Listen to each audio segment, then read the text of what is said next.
Welcome to the Epic Vision Zone. Today's guest is an entrepreneur. She is a business coach, a soul therapist, a celebrity makeup artist, and an online educator. She has worked with Fortune 500 companies, stars like Elizabeth Taylor, Nicole Kidman, Elle McPherson, and many more. Her talent as a makeup artist has led her to doing the makeup for the Olympics in Japan and the President of the United States. She became a full-time crew member on the Drew Carey show, where she created the famous makeup look for the character Mimi. Looking to find substance in her work and life, she began to explore the philosophies and the origins of cosmetics. That has led her to building a system in psychology that integrates beauty, wellness, and success coaching. Today, her biggest passion is guiding women entrepreneurs to attract their dreams and reinvent themselves while exploring who they are on the inside so that they can express themselves authentically on the outside. I love that.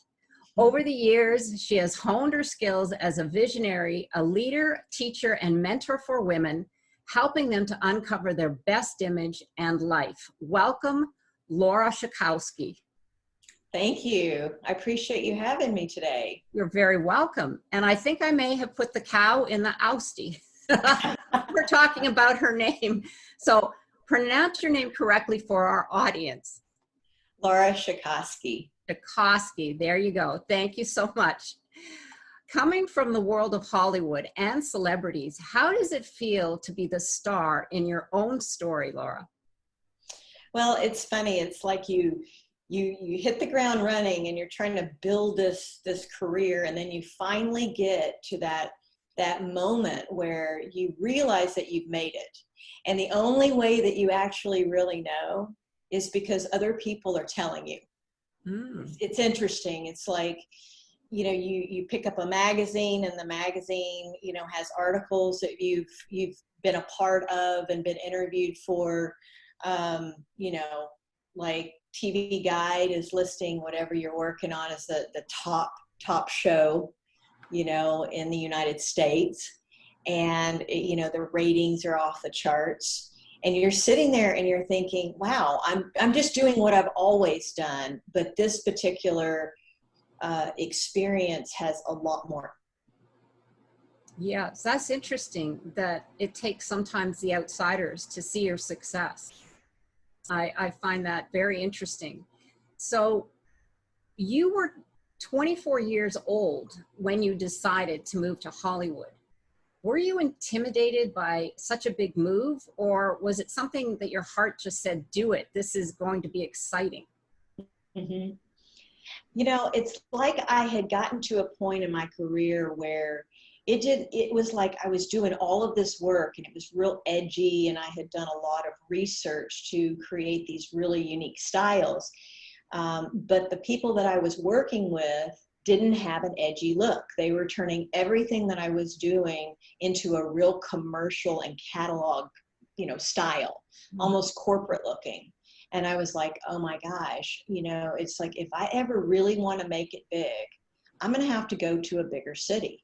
I'm going to have to work with the best of the best and the known names and put myself in an environment where I can, shine, and I could see where my potential is. And so I had to think about it. Did I want to go to LA, or did I want to go to New York? And suddenly it was like LA was it, because that's what was showing up in my life, different TV shows from LA. And so a friend of mine said, Lori, you need to watch the movie The Fountainhead by Anne Ryan, the old movie. And I said, okay. And I watched that movie, and it was like something just clicked. It was like after that, I said, I've got to do it. If I don't do it now, when I'm young, I'll never do it. And then I'll never see what I'm really, truly capable of. So once I made that decision, it was like a very short period of time, like 60 days after I was driving in the car to LA. Yeah. So very decisive, but you had the intuition at a very young age to realize that where you were was not going to provide you with the environment to grow. So you had very intuitive insight, even at a young age, when you think of it. Because a lot of individuals at 24, a lot of them are still in school. And some of them are really trying to find what it is that they love or what it is they want to do. But at that age, you said, if I want to grow, I know I have to move from here. So then it must have been exciting for you. Yes, I mean, I think part of it is that I've always been a big thinker. And when I first started as a makeup artist at 19, you know, I set a goal. I said, you know what? I will know that I've reached the pinnacle of success once I have, you know, gotten a call to do makeup on the President of the United States. Now, why I picked an old man, you know, or an older woman as my landmark at that time was completely subconscious. But at that time, what I didn't realize was that I really wanted to become a leader. And so that's why I chose to do makeup on the president as my line in the sand before I would take, you know, that next step to bring everything up to the next level. Wow. So there you go. Yeah. The art of attraction. It happened. Yeah.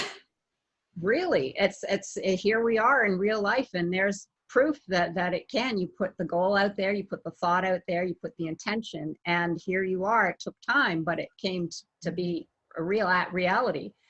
Well, when you say makeup is the expression of who you are in your life, what do you mean by that? You say who you are in your life now, because we always change. So just give us some insight into that thought. Well, it's like as our mindset changes, it's like we start to draw people into our life that's a complete match to where we are in our head, you know. And so everything in our life, from the people we draw in to the way we even present ourselves, is always a match for our mindset. Does that make sense? Like the colors that you're drawn to, your personal style, the conversations in your head. I mean, a lot of times you'll be drawn to certain people or meet certain people and not know why. But as soon as you start to actually have a conversation with them and they tell you what's really going on in their life, you realize that you're really in the same place. It just looks different on the surface. And so, does that answer your question? Yeah, it does, because you're drawn to certain things at different times in your life. So depending on what that might be, you change your look. You feel different about certain aspects of your appearance. So yes, it makes complete sense to me. You mentioned that our external and our internal worlds are mirrors. Tell us what that means. So you asked me about, like, you know, how is life a mirror, you know, and basically, you know, I have to tell you a story to answer that question, really. Sure, I love stories. I read this book years ago called Creative Visualization from Shakti Wayne. I don't know if you remember that book, but there was the concept of mirroring was introduced to me in that book. And they basically said, you know, if you really want to see yourself, look at what it is that you see in other people. And there was an exercise where you write down all the people in your life, and you write the good things and you write the things that you don't necessarily like, you know. And then they said, now replace that with your own name. I am. And then all of the characteristics that you noticed in someone else. And she said, when you do that, you can see your own blind spots, because everybody is a mirror of you, cleverly disguised as somebody else, you know. And so the whole philosophy in that is that we are literally projecting all of our thoughts onto the world, kind of like a movie, and then we attract different scenarios and different people and play out those parts to teach us something about ourselves, whether it's a blind spot or whether it's something that we like about ourselves. But it doesn't matter. That whole point of view will help us really see and learn, you know, and develop our character even more. Yeah, that's a great exercise to see what you like in others and make a note of it. And that's what you're attracted to. Mm-hmm. Sometimes, though, we do bring in those people that we think we're attracted to, but they become energy vampires. So we can. Well, it's both the dark and the light side, right? It's Right. like what we see in somebody else that we don't like actually is a lesson too, because of our dual nature. So, you know, the people that we're resisting are actually the ones that can be our greatest teachers. Yes, that's true. So, That's very, I love that. That was a great way to unfold that. I got a lot out of that. Thank you so much. that's Well, awesome. you've seen firsthand how makeup can be a powerful character tool. And you believe that it is also a top brand essential that every woman needs. Let's delve into that a little because I completely agree with you. But I'd like to hear it how, as a makeup artist, how you see that that can be a brand essential. Well, you know, it's like when you ask that question, I pull from my experiences from working with photographers. And you know, when a photographer comes to you and they say, I want the makeup to look, and then they describe a feeling. They don't ever describe a certain look. You know, they don't say, I want brown eyeshadow, I want this color of lip, you know, I want this style. They always say something like, I want it to look elegant. I want it to look sexy. I don't want it to be too strong here or too light here, you know, as far as they describe the energy behind it, the mood. And in essence, what they're doing is they're describing the brand itself. They're describing what the person who is going to purchase that particular brand of clothing, who they really are and what they will be drawn to. So basically what happens is that as a makeup artist, we get on the wavelength of a photographer who's basically describing the brand and the customer, what the customer wants to feel and how they want to express themselves. And then as a makeup artist, our job is to get on that wavelength and to portray that feeling. You know, whether it's through the makeup, through the conversation that's had with the person, all of it. And so as a result, people want to end up buying those clothes. Well, that's branding, you know. And so in everyday life, we do that. We go to our closet and we say, what is our mood for the day? What are the colors that we're drawn to? And we literally create ourselves as a brand, whether it's intentional or unintentional. We're telling the world something about how we feel about ourselves each and every day. So Right. as an entrepreneur, it's even more important because you are your brand when you show up. Right, absolutely. And because now we have the lens of the camera everywhere, like especially today with the internet and the, you know, the streaming and, you know, whether it's your iPhone or whether it's a camera on your computer or whatever, we're always in front of a camera. So yes, I think it's very vital that those who want to be aware of what they're branding, that they should really be aware of not only what they're wearing, but how their makeup is as well. Because you said something very interesting in our earlier conversation. You said makeup isn't a cover-up. It's an expression of who you are, and your brand is who you are. So therein lies the circle. Yeah, Yeah. exactly. Now, when I'm doing makeup, for example, for a film or a TV show, it is a whole different ballgame because in that perspective, they're giving me a script. Mm. And they're telling me this is the story of that character. This is what the character is going through in their life. You know, it's all drama, right? Yeah. But from that emerges an image of what the hair and the makeup looks like that's a fit for the story. So that's another point of view of how we can create our look and our image based on the story we're either telling ourselves or we want to create in our life. So that's when makeup and hair and wardrobe all become a generative force to attract success. I love the way you put that, a generative force. That's really powerful. Yeah. Take a note of that. Yeah, that's great. That's a really, really powerful way to put that, that will resonate with people. Makeup and clothing are a generative force of how you want to move forward in life or whatever it is that you're doing. Yes, very powerful. I also believe that, we truly are, we're like actors in our own life. It's like we can use Hollywood as an inspiration, but we are the lead actors in our life. We're writing the script of our life.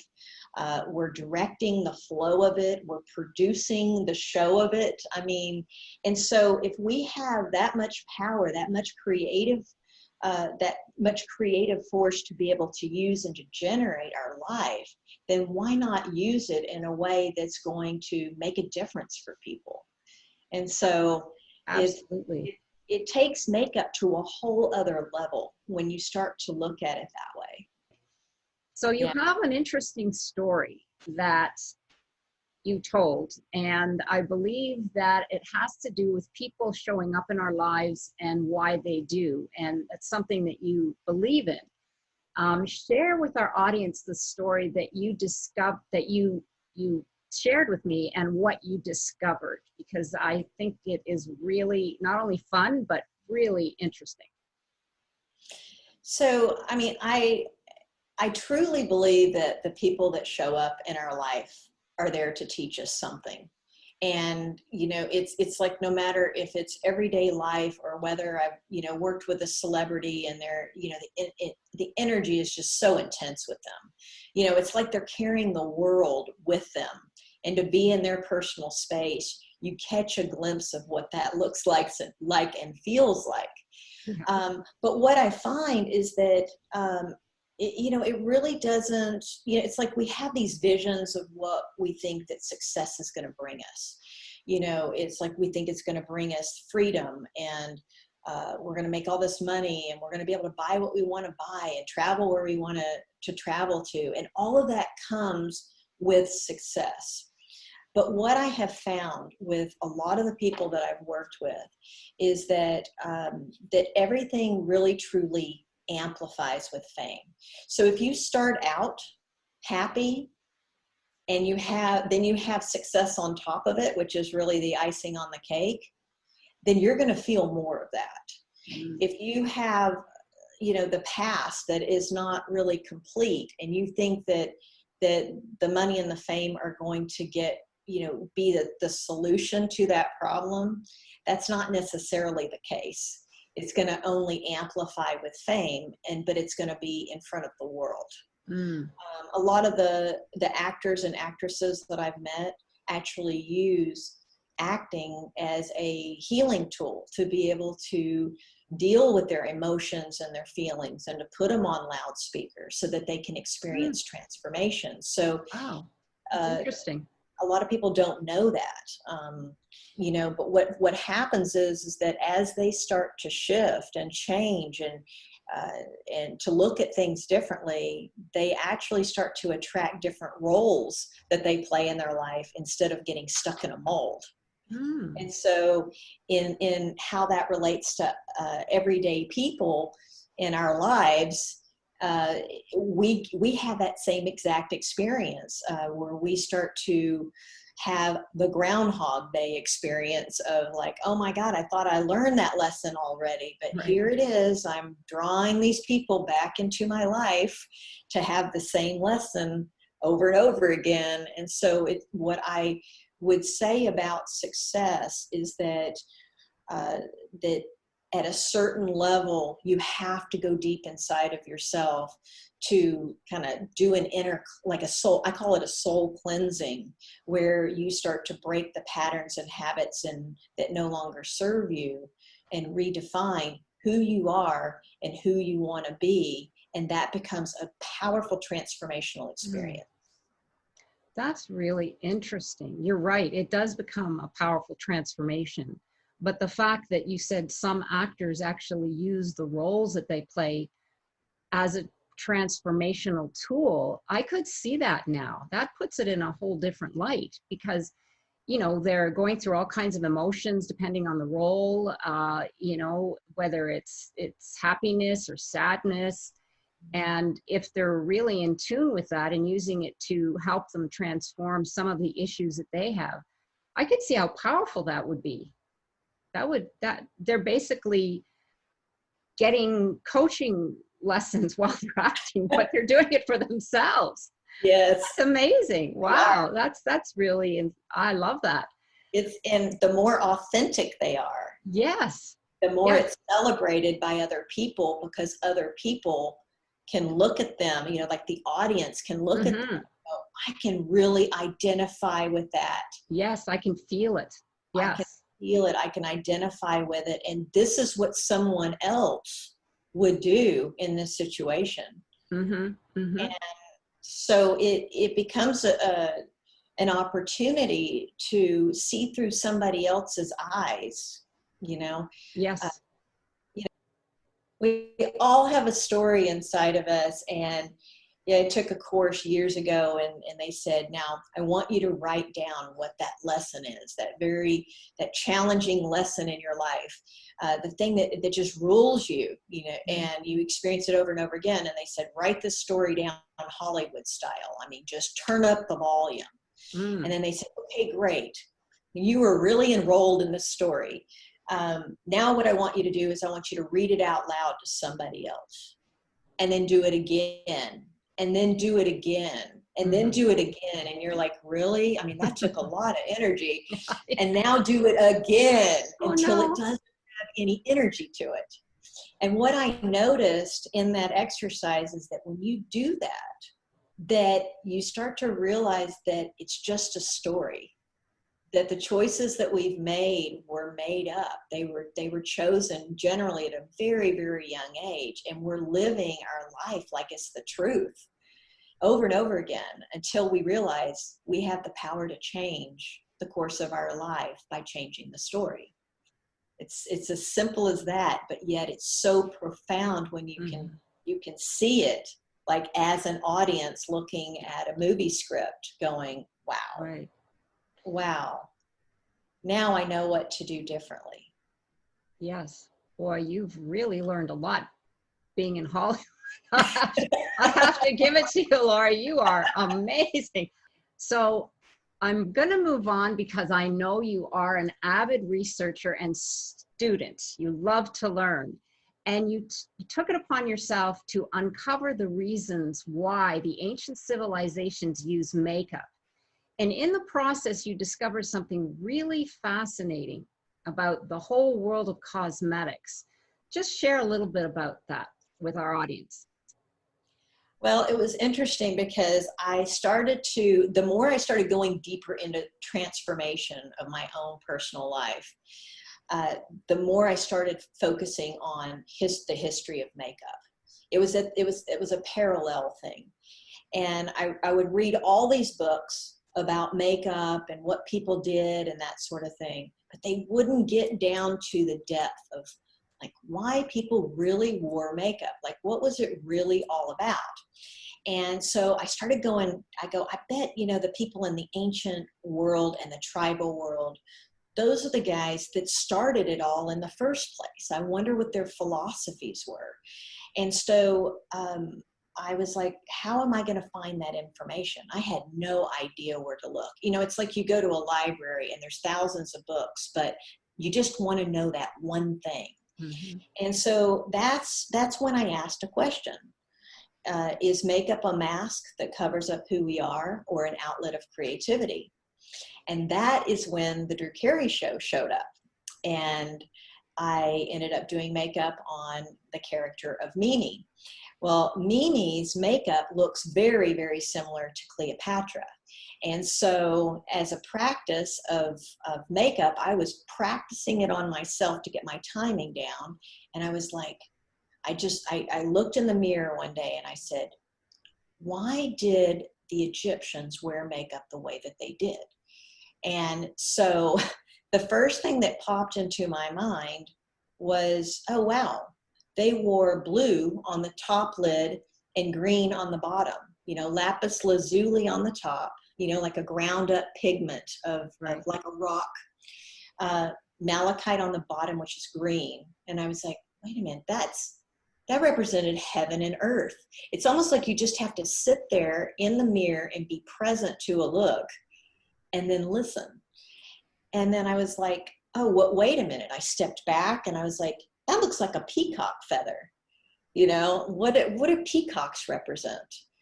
And they represent the dance of life, because the male dances around the female in a mating call. So I was like, oh, makeup is all about procreation. Then I stepped back again and I said, no, wait a minute, that's the eye of Horus. So they were trying to bring out their, I guess, the god and the goddess side of them, the feminine, the most powerful feminine and masculine characteristics, and unify them so that there was complete alignment. And so then they could remember who they were and be able to express it.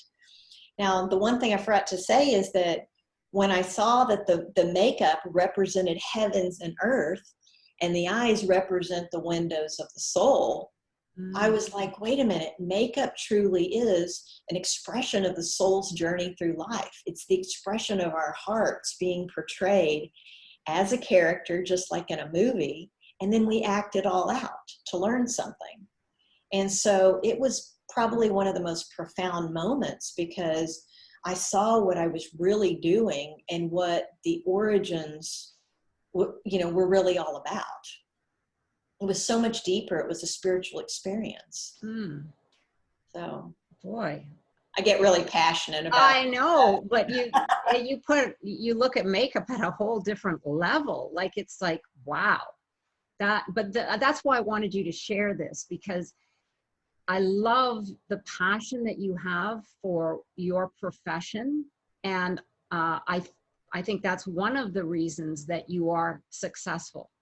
The summit is passion to profits, but the fuel is your purpose, which we'll delve into actually in our next question, because that really is leading into what it is that your purpose is, or at least what I believe you found your purpose is. And so you say that one of the titles that you have is soul therapist, and now I can see completely full circle how you came to that. But tell us about that title and what that entails. Soul therapist. I'm very interested in knowing. Well, once I finished studying all of the information from the ancient traditions, and I learned all about it through yoga and the Kundalini yoga and the chakras, which really taught me how to ask a question, clear my energy through yoga and meditation, and the answer would appear. I just kept going deeper and deeper. And I started asking more questions about, well, why did tribes wear makeup? And I'll link that to soul therapy in a second, because basically getting into the minds and the hearts and the perspective of tribes and what they thought about was like, well, why did they wear makeup? So I asked that question, and I found myself surrounded by, invited to actually a group that was a weekend retreat where they were bringing shamans in from all over the world. Now we're talking Native American, Ecuador, Amazon. I mean, some of these people didn't even have clothes to get on the airplane, but they had a calling. That calling was to come to the United States to help people reconnect to their soul.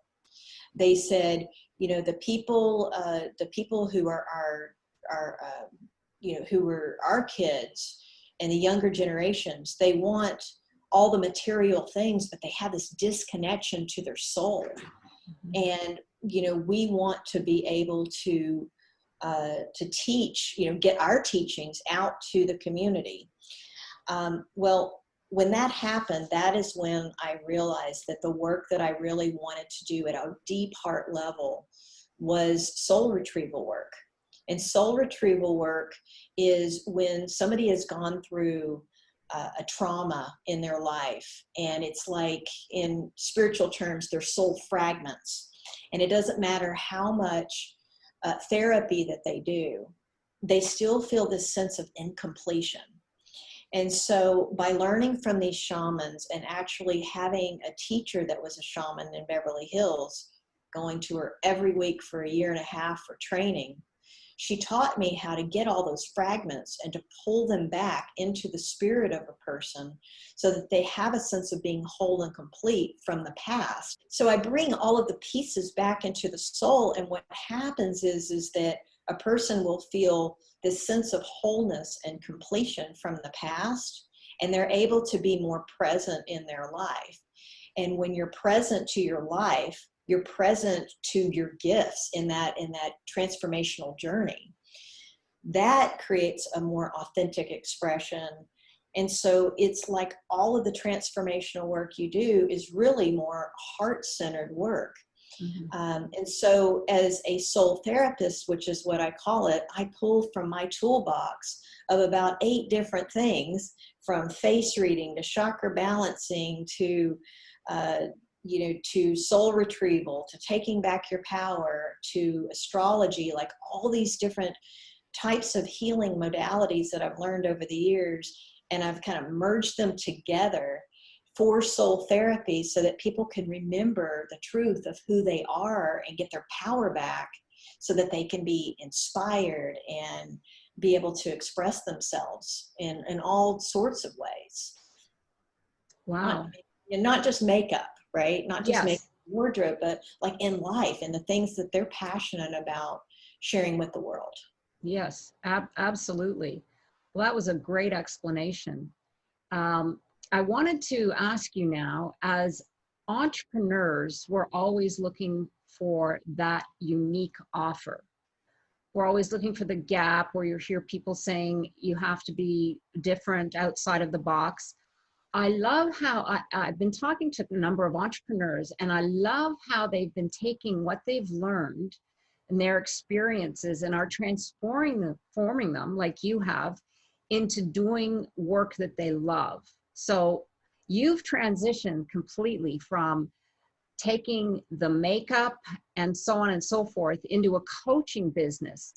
And I know you've spoken a little bit on the soul therapy, but what I'd like to do is, how does that encompass not your program necessarily, but you've taken that and you're taking a trade that you have, an experience and a talent and a gift, and now you've expanded it into something more.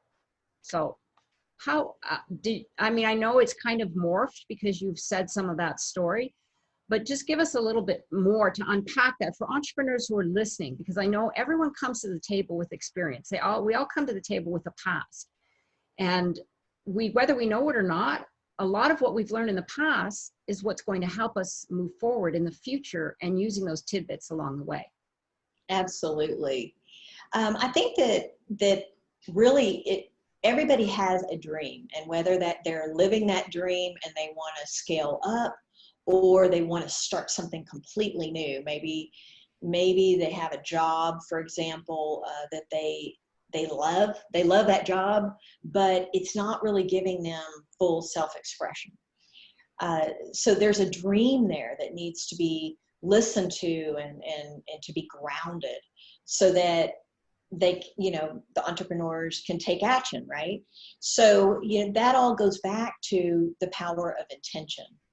To be able to manifest, you've got to be really clear about what it is that you want. And so one of the things that I really help people with is get grounded first in what you want and be clear about it. And I'll give you an example of that. When I said in the very beginning as a makeup artist that I wanted to get a call to do makeup on the president, there was a phone call that came through. Hey, Lori, Lori's my nickname. Okay. So let me change that. Hey, Laura, are you available on Thursday? That was the Dr. Phil show calling me. We're doing an interview with George Bush and Dr. Phil. My response was, oh my gosh. Like, I didn't think I was ever going to get that phone call. And it just came so randomly, it felt like, even though it really wasn't. And so I said yes. And then 2 days later, they called me and they said, Laura, we're canceling that shoot. Mm. Let me rephrase that. They called me and they said, we're canceling that shoot. And I was like, no.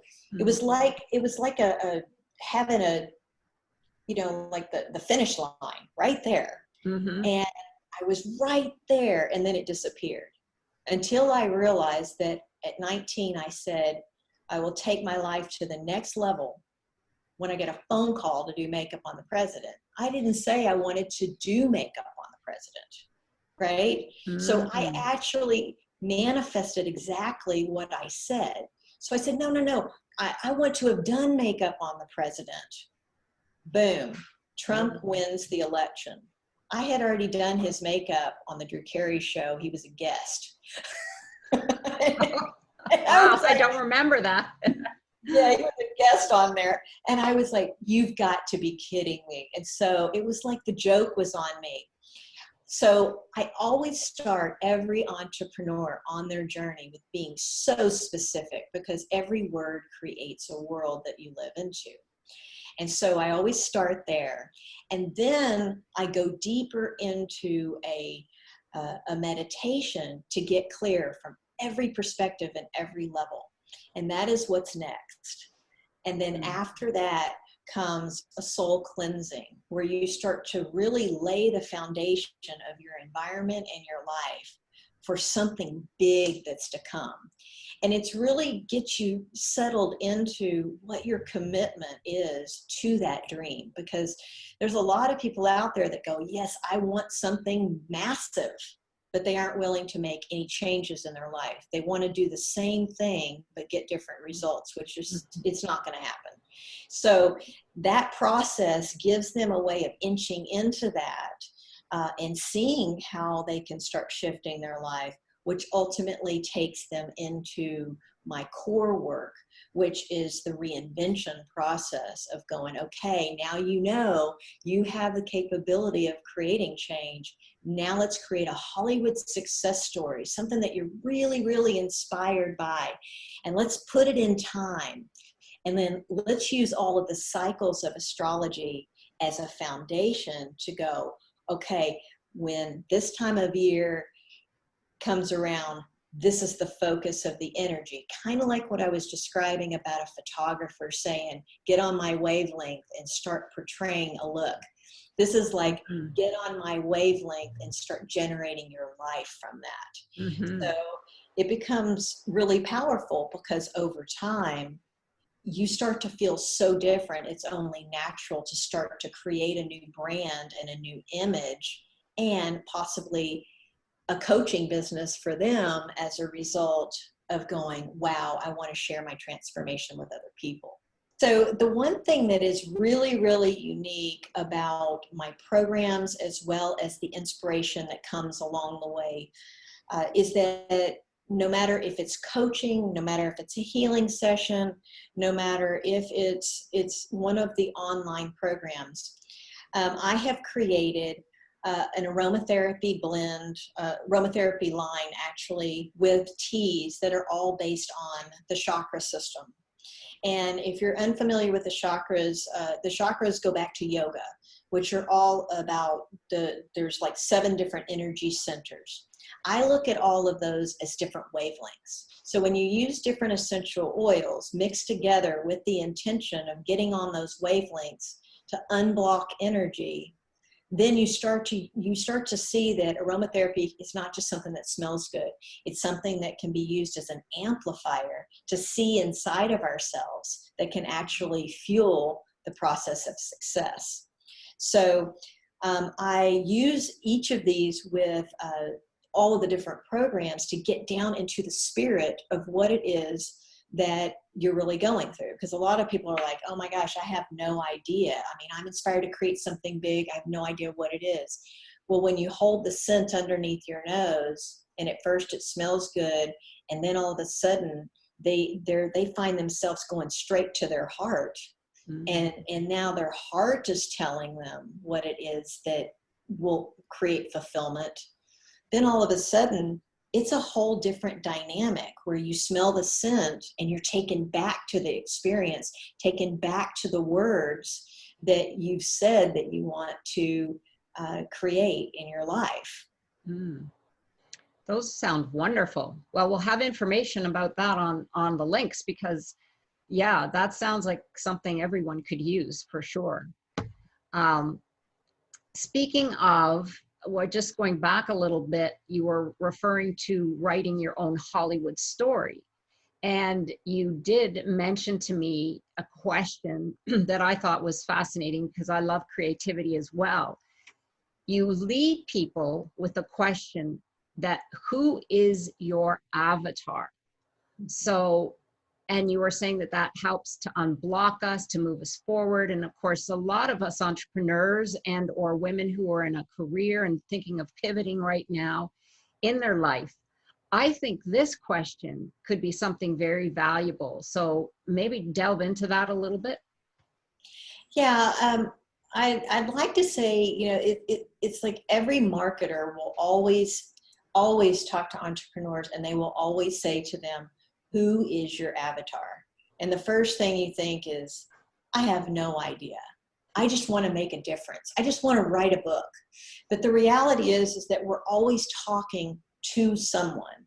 And that avatar is really, it's us cleverly disguised as somebody else. I mean, so we're learning and we're teaching the things that we teach others.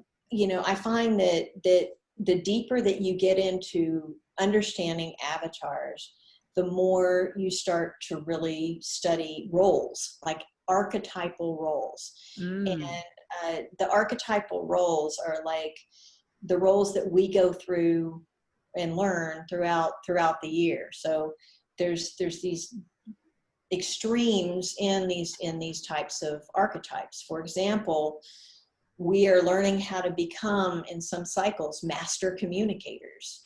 We're learning how to listen in some cycles. Well, those are extreme opposites, right? Mm-hmm. But when we learn how to find a balance within those, that becomes the depiction of our roles and the character building that we go through, which then helps us get into the world of what an avatar wants and needs. Does that make sense? Yes, yes. So you're building, for lack of a better word, it's not really a character though. No. An avatar, you said, is an archetype. Mm-hmm. Right. And so when you ask someone that, then you dive into unpacking it, and it's not just a character. So what I would say for entrepreneurs to be able to really discover who their avatar is to do a meditation. Mm-hmm. And just to imagine that someone that they really, really want to talk to, imagine them coming to them in a meditative form, saying, this is what I want, this is what I need. So they have to be able to bring it outside of them, kind of like what we were talking about projecting a Hollywood movie, and really look at your ideal customer, for example, as a person. And you would be amazed at when you start asking them all of the questions that you need to know yourself about your business, then all of those intuitive bursts start to come, and then it becomes really, really easy. And then you're just having a conversation. It's an internal dialogue, but you're having a conversation that's saying, you know, what do you like to do? Where do you like to go? What kind of clothes do you like? You know, and it's kind of funny because in a way you're asking the questions that you would to a person that you don't even know yet. But then you start to go, me too. Yeah, and that's where the whole mirroring thing comes in. So that would be a good way to frame it, is it just let your imagination go. Don't get rooted in, well, what do I like? It's just pretend, you know, like that's the thing. We get stuck in the reality of who we are now, as opposed to playing, you know. Yes. Because when we let that go, like you talk to a child and, you know, you ask them about, you know, who are they trying to be, because they're running around and maybe playing a character or an avatar, and they'll just ramble off a whole bunch of things. They have, you know, there's no stopping their imagination. But as we get older, we get we want everything to come out right. We want it to be perfect. We want it to sound exactly as if, that has to be that way and it can't be this way because now I'm a responsible adult. It's like, yeah, no, let's just go play. Exactly. I mean, when I first started makeup, my makeup mentor told me one thing. She said, when you want to take on a new role in life, start saying every single day, I am, and then whatever that role is, and do it over and over again. And everywhere you go, tell people that you are that role. And at first it feels fake. It feels fake. Mm. And then when you get more and more comfortable with it and have a dialogue around it, then it starts to open up conversations. Then it starts to open up opportunities. And then you start to really step into that experience and own it. Right. And again, we talk about languaging. It's like the language that you speak, it's like you talk to any kind of celebrity, they already are that character. Mm-hmm. And a lot of times when doing makeup on a celebrity, when they're in character, they say, don't call me by my name, call me by my character. Mm. Because it jolts them out of the mindset of who they're generating themselves to be. Right. And we can use that as a tool ourselves, whether we're stepping into that mindset of becoming something new, or if we're trying to figure out who is our customer, and we're having to do that inner reflective work, and then finding people that have those same qualities or interests. So as an entrepreneur, what are some of the things that you really enjoy about being your own boss? The thing I love about being my own boss is that I get to choose what I do every single day. I choose the clients that I work with. I choose the schedule I want to have. I choose when I'm going to take off work and when I'm going on vacation. It's like there's so much freedom around being able to do what it is that you really want to do. When you're working for somebody else, you have to be there at a specific time. You may have to wear certain types of clothes. It's like the role that you are gets dictated by someone else's environment. Mm. When you're an entrepreneur, everything gets completely flipped. Now, there's beauty in both, right? Because if you're working for somebody and you have a lot of structures set up, so you don't have the problem of, oh, I forgot to eat lunch because I got in a creative project and I totally lost track of time. Mm. Or you get in the rabbit hole where you start researching something and yes, it's now dark outside and you're still on the same subject. Yes. Been there, done that. Exactly. It's like when you're in a structured environment, it teaches you how to be structured. So right. There's beauty in that, to be able to bring it into the entrepreneurial world where you're like, nobody's going to give me the structure. I have to build it in myself. Right. And so you've got this flood of creativity that has to be structured. And so to be able to be successful as an entrepreneur, you have to be in touch with your rhythm. You have to be able to, have your well-being taken care of. I can't tell you how many entrepreneurs come to me and say, you know what, it's not about, it's like I worked and worked and worked, and I got to a point where I had so much money. Then I realized, oh, I've made it big. But then they started having a problem with maybe their health, because the one thing that they left out was they forgot to get their massages, to step away, to work out, to eat healthy, to take care of themselves before they take care of the world.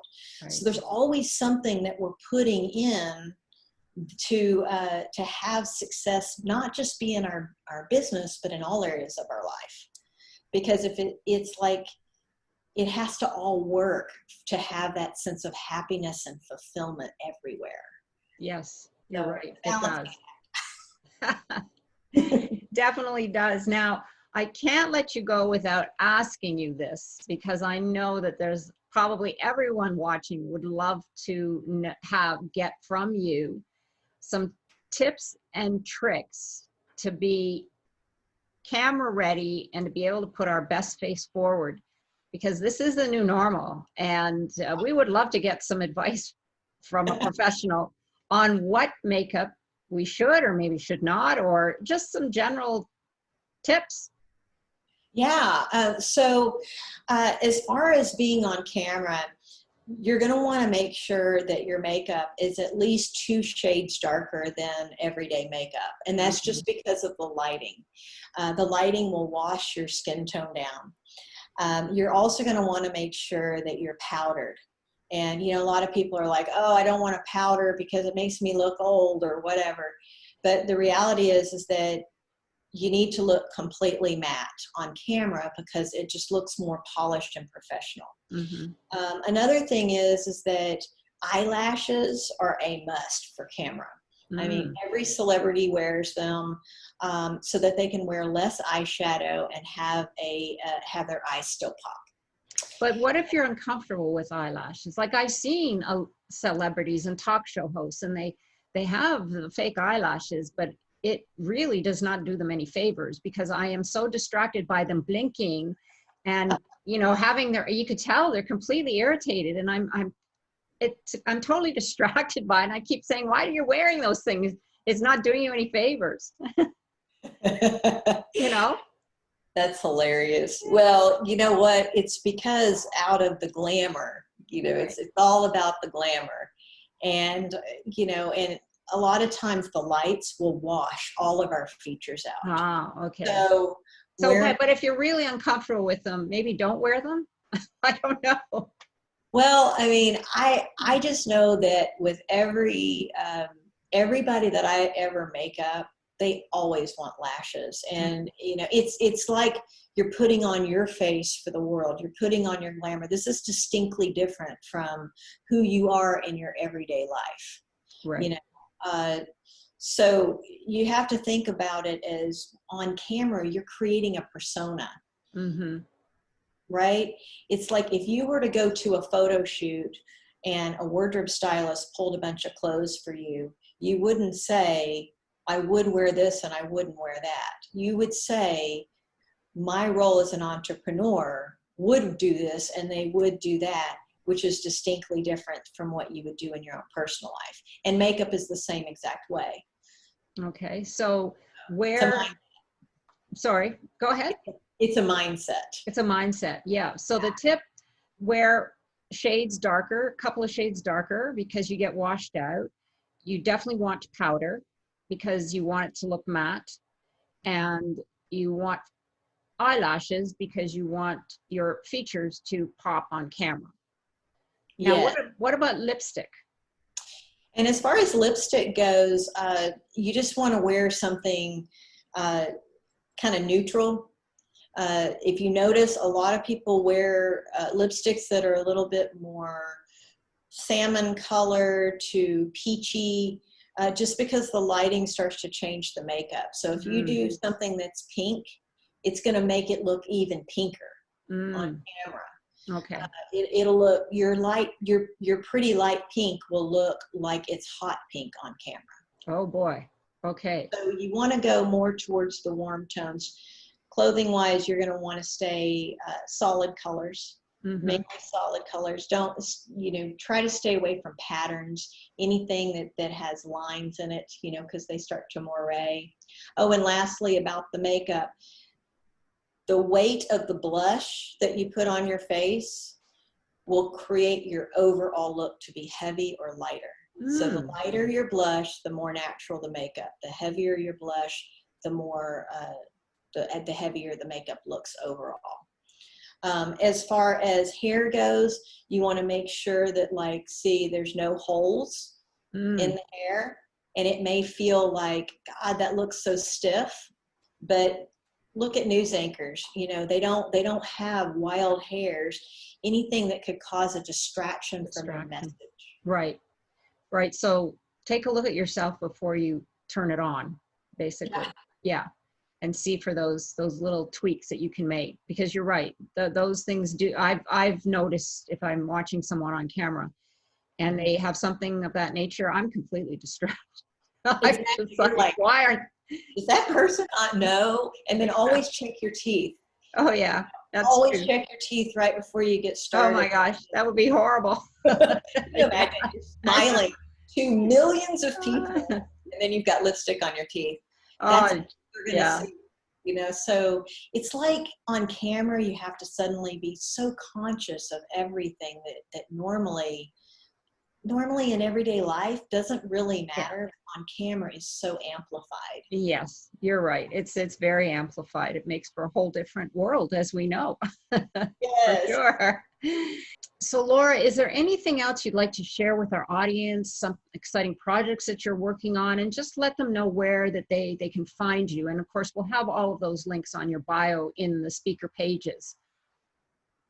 Yes, you can reach me at lauraschakosky.net. There you can find out about, you can set up coaching sessions with me, get your chakras balanced, do soul retrieval work, even get a face reading, which is really, really fun. Or even create your own Hollywood success story and be guided every single month to be able to generate it and have accountability around it. So I'm offering all of my coaching sessions right now. You can also get on my email list for my upcoming courses through wildfireentrepreneurs.com. And that's really where you can connect with me to find out what's new and what's exciting, and how all of the tools that I have can really help you bring your dreams to life and reinvent yourself. Well, that's wonderful. Now, before we go, I have a couple of questions that I ask of every guest, and you may find it lots of fun because it's really about using our imagination, because we are here at the Epic Vision Zone. So the first question that I have is, if your life were an epic story, what would the title be? If my life were an epic story, what would the title be? That is a great question. I thought you'd ask me who I would have play me in the movie. No. That would be a good one too, but. Oh my gosh. No. I would say, oh wow. I would say Firefly. Oh, I like it. I would say Firefly because Firefly is where it just, to me, it represents these inspirations that come, and it just kind of ignites everything. I like it. I like it. They always are kind of going off, into Great. Ways. So what name would you give your character in your epic story? Oh, wow. What name? I would probably say Sandra, because, my favorite actress is Sandra Bullock. Love her. I've never met her before, but I just love her. So probably Sandra. Okay. And how would you characterize your epic life? My epic life would be are you wondering about the transformation? The story of transformation? No, just if you were living in your epic story, what, in a couple of sentences, what would your life be like? So the answer to that is that my epic life is making a difference in millions of people's lives, to being able to transform and having one conversation that just completely alters the course of other people's lives, puts them on their path, and allows them to just fully come alive, be fully fulfilled and happy, and having all of the tools to do that. I would say that's fulfilling. You know, I can't even tell you when people come to me after one thing is said and they say, wow, that one thing that you said to me just completely changed my life and I'll never forget it. It's like, that's what really makes all of this work valuable and worthwhile. Making a difference. It's right. the whole reason I do it. It's happiness and joy into people's lives. Well, the last question then is, if you had an epic superpower, what would it be and why? Let's see. My epic superpower is to bring magic into people's life and to open them up. So I would say the superpower is to have, you know, a 5-minute conversation with somebody where I could grant their wishes, you know, like a fairy godmother almost. Right. Yeah. Where they say, I want this wish to happen in my life. And I'm like, wish granted. And through that experience, like everything that they ever wanted is possible. So you would be able to grant wishes, would be your superpower. I love it. I love it.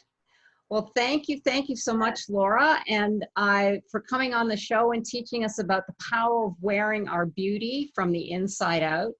And Laura and I would love to hear from you. So go on over to the Facebook page and write a comment. Tell us what your epic takeaway was from this conversation. And remember, this is where you imagine, create, and build a life and business doing what you love. Until next time, this is the Epic Vision Zone.